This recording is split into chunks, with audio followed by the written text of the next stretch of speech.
Hello दोस्तों, मैं संजय कुमार आपका स्वागत करता हूँ एसआईपी ज्ञान के एक नई वीडियो में। दोस्तों, मैं आज आपके म्यूचुअल फंड से संबंधित सभी सवालों का जवाब दूंगा। आज आप बिल्कुल साधारण भाषा में समझ पाएंगे कि म्यूचुअल फंड क्या होता है। और मैं उम्मीद कर रहा हूँ कि आज के बाद आपको कभी भी म्यूचुअल फंड की वीडियो देखने की जरूरत नहीं पड़ेगी। कोई भी सवाल आपके मन में नहीं रहेगा कि म्यूचुअल फंड क्या होता है, इसमें इन्वेस्ट कैसे किया जाता है, एसआईपी क्या होता है, लमसम क्या होता है। इन सारे सवालों का जवाब आपको इसी वीडियो में मिलेगा। ठीक है, कितना रिटर्न मिल सकता है, सभी सवालों का जवाब इसी वीडियो में मिलता है। तो देखते रहिए हमारे इस वीडियो को। और अगर आपको वीडियो पसंद आए तो लाइक करके जाना और वीडियो को चैनल को सब्सक्राइब करके जरूर जाइएगा। शुरू करते हैं। धन्यवाद। दोस्तों, अगर हमारे पास पैसा है, अगर हम उसे इन्वेस्ट करना चाहते हैं, तो भारत में बहुत सारे लोग हैं जो कि बहुत सारी जगह पर इन्वेस्ट करते हैं। तो दोस्तों, मैं उनमें से कुछ चुनिंदा नाम आपको बताना चाहूँगा। जैसे हमारा एफडी होता है, एफडी में वहाँ इन्वेस्ट किया जाता है तो वहाँ 5 से 6% तक रिटर्न मिलता है। लेकिन एफडी की सबसे बड़ी जो प्रॉब्लम होती है वो ये होती है कि वहाँ पर टाइम बाउंडेशन होती है कि 4 से 5 साल तक आपको पैसा इन्वेस्ट करके रखना ही होगा।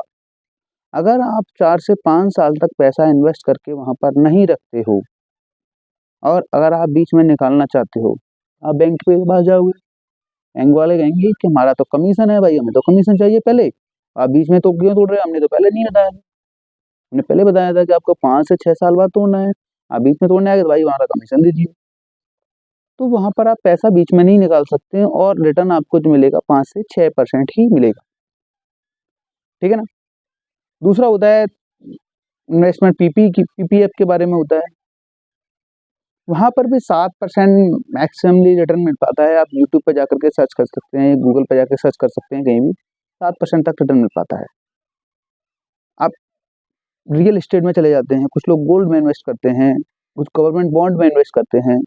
तो सभी जगह लगभग 7 से 8% तक मैक्सिमम रिटर्न मिल पाता है।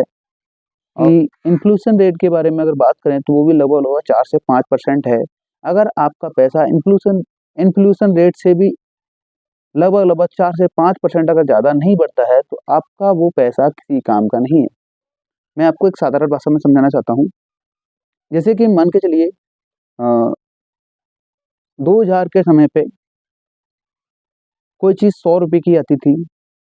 फॉर एग्जांपल लेके चलते हैं, 2000 के समय पर पेट्रोल 10 से 15 रुपये लीटर हुआ करती थी। ठीक है ना?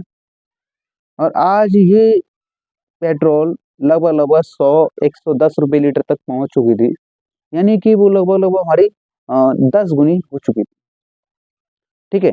तो वहाँ का जब 1 लाख रुपए था तो आज का 10 लाख रुपए उस समय के 1 लाख रुपए के लगभग बराबर था।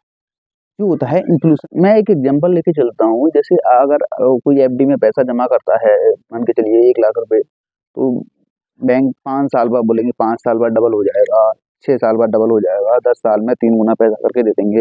अगर आपका 10 साल में 3 गुना पैसा करके मिल रहा है तो उसकी वैल्यू कुछ नहीं है। मान के चलिए मैंने एक एग्जांपल दिया था आपको 2000 से लेकर के 2023 हो गई, 23 साल में आपका पैसा लगभग 10 गुना। तो इन्फ्लेशन रेट ही बढ़ रहा है। अगर पैसा 10 गुना हो रहा है तो उससे कोई बेनिफिट नहीं होगा आपको। आपका वो पैसा इतने समय में लगभग अगर 10%, 12%, 15% की अगर इन्फ्लेशन अगर रेट से पैसा बढ़े तो वो पैसा आपके लिए वैल्यूएबल हो सकता है समय के साथ में। मैंने सुना है मेरे दोस्त ने शेयर मार्केट में बहुत पैसा बनाया है।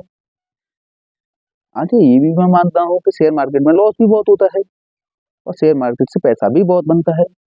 लेकिन पैसा तभी बनेगा जब आपको बिल्कुल नॉलेज होनी चाहिए। ठीक है? और अन्यथा आपको लॉस हो सकता है। समझ रहे ना मेरी बात को? तो हमें जानकारी नहीं है और हमें पैसा भी लगाना है, मान के चलो। तो शेयर बाजार एक इन्वेस्ट करने का तरीका है, बल्कि इसके द्वारा कई जगह पर इन्वेस्ट किया जा सकता है। बल्कि इसके द्वारा कई जगह पर इन्वेस्ट किया जा सकता है। सबसे ज़्यादा इक्विटी में, शेयर में इन्वेस्ट किया जा सकता है। इसके 2 तरीके हो सकते हैं। या तो आप स्वयं निवेश कर सकते हो, इक्विटी शेयर खरीद सकते हो, या स्वयं निवेश कर सकते हो। इसके लिए आपको अच्छी तरह से शेयर मार्केट की जानकारी होनी चाहिए, शेयर पिक करना आना चाहिए, कौन-सा शेयर कब चढ़ सकता है, कब नीचे आ सकता है, उसकी बाइंग प्राइस क्या होगी, उसकी सेलिंग प्राइस क्या होगी, ये सारी जानकारी आपको अच्छे से होनी चाहिए।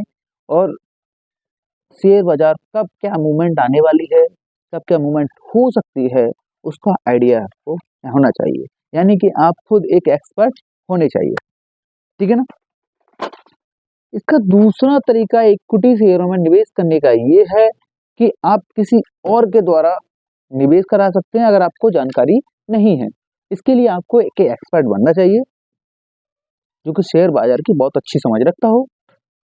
वो कुछ फीस लेकर के आपका ये काम कर सकता है, ठीक है? इसके लिए मुझे एक बंदे की ज़रूरत होगी जिसे बहुत अच्छी जानकारी हो शेयर मार्केट के बारे में, यानी एक्सपर्ट हो, जो कि मुझे भविष्य में अच्छे रिटर्न ला के दे सके। आप 10,000 रुपए लेकर के एडवाइज़र के पास गए, वह 10,000 रुपए हैं और एमआरएफ का शेयर उसने रिकमेंड किया, लेकिन उसका प्राइस 1 लाख रुपए से ऊपर है, तो आप उस शेयर को बाय नहीं कर पाओगे, ठीक है ना? तो एडवाइज़र क्या करेगा कि आप जैसे 10 बंदों को इकट्ठा करेगा, आपके जैसे 10 बंदों को इकट्ठा करेगा, उनसे 10-10 हज़ार रुपए लेकर के 1 लाख रुपए इकट्ठे करेगा, ठीक है? तो वो एमआरएफ का एक शेयर बाय कर लेगा, ठीक है ना? वो अगर एक शेयर बाय कर लेगा, उसमें से क्या रहेगा, उसमें से जितना भी प्रॉफ़िट बनता है भविष्य में, 1 साल में जितना भी प्रॉफ़िट बना, वो 10 लोगों को बाँट देगा, अपनी फीस काट कर के, ठीक है? तो आपका 10,000 रुपए शेयर मार्केट में लग गया।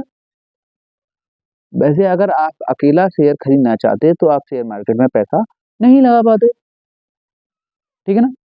अब मेरा कहने का मतलब ये है कि अगर आपके पास कम पैसे हैं और आप ज़्यादा डाइवर्सिटी चाहते हो, ज़्यादा कंपनियों में पैसा लगाना चाहते हो, तो उसके लिए एक एडवाइज़र की ज़रूरत होती है, एक एक्सपर्ट की ज़रूरत होती है।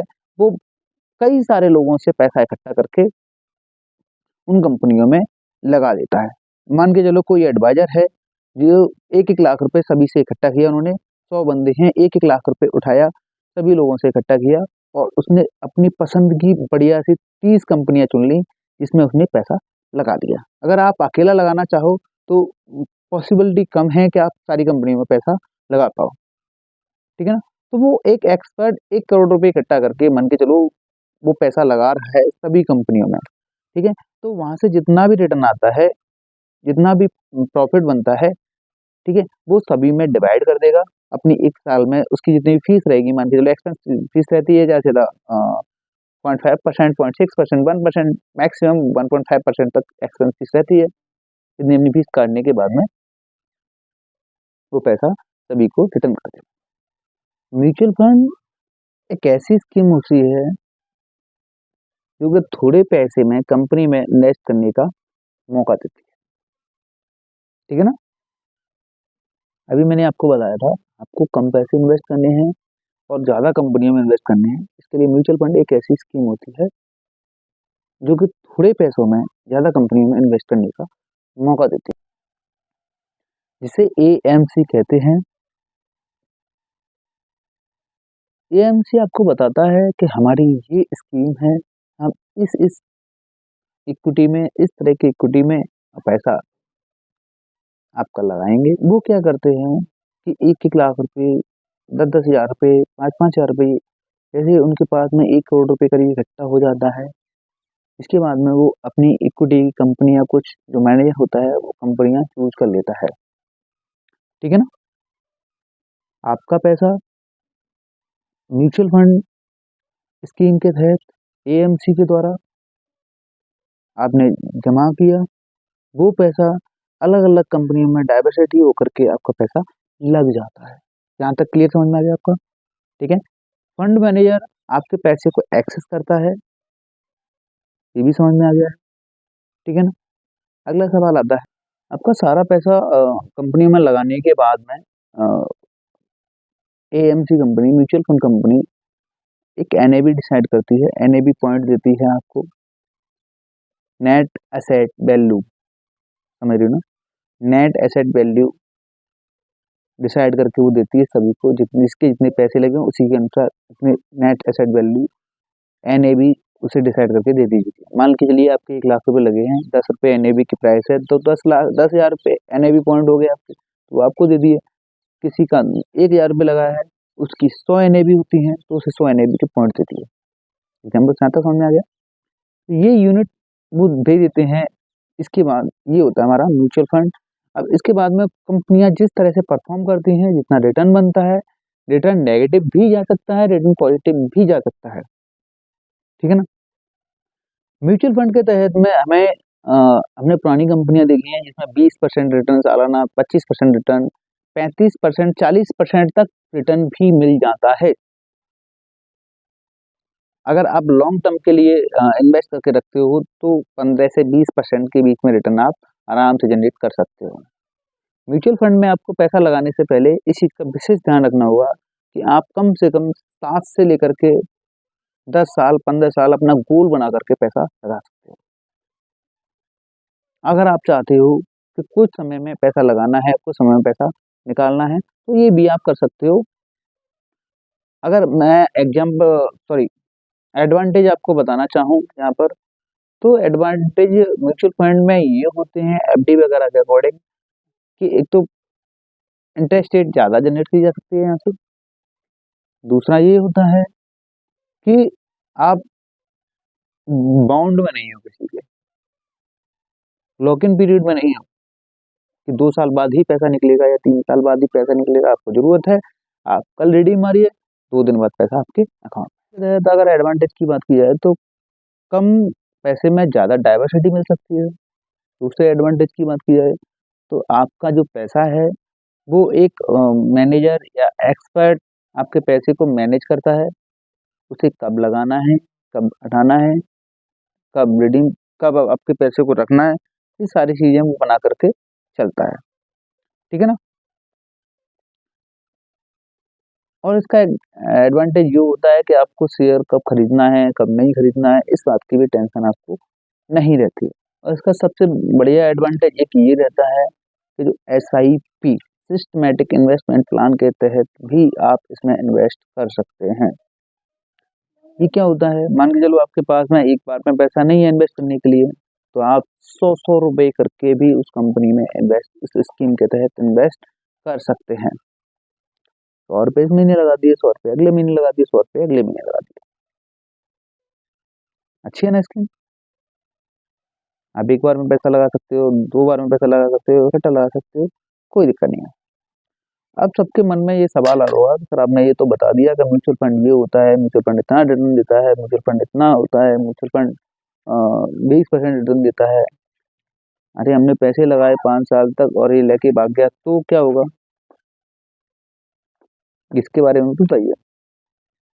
देखिए इसके बारे में बताता हूँ। शेयर मार्केट की होता है सेबी, गवर्नमेंट के अंदर में आता है। आपका पैसा बिल्कुल सिक्योर है, इस बात की गारंटी है कि इसकी निगरानी सेबी करता है, security and exchange board of India. Mutual fund SEBI के द्वारा रजिस्टर्ड होते हैं, सेबी के द्वारा पहले रजिस्टर्ड होकर के आते हैं, तभी ये लॉन्च होते हैं। और जो आपका पैसा जो लगाया जाता है या निकाला जाता है, वो सेबी के अंडर में सारा कुछ पैसा सिक्योर रहता है, आपका पैसा लेकर के नहीं जा सकते हैं, ठीक है ना। इसकी गारंटी सेबी लेता है, ठीक है। अगर आपका इसके बाद भी कोई सवाल है म्यूचुअल फंड से रिलेटेड, कोई भी क्वेरी है, तो आप कमेंट बॉक्स में ज़रूर छोड़ सकते हैं। मैं कोशिश करूँगा कि हर एक यूज़र का कमेंट पढ़ के उसका रिप्लाई देने की कोशिश करूँ और सभी का जवाब दिया जाएगा। अगर आपको वीडियो पसंद आया तो प्लीज़ लाइक करके जाना और चैनल को सब्सक्राइब करके ज़रूर जाना। आपका एक सब्सक्राइब मेरी बहुत हेल्प कर सकता है और इससे बेटर वीडियो बनाने में मेरी मोटिवेशन का काम करेगा। धन्यवाद दोस्तों।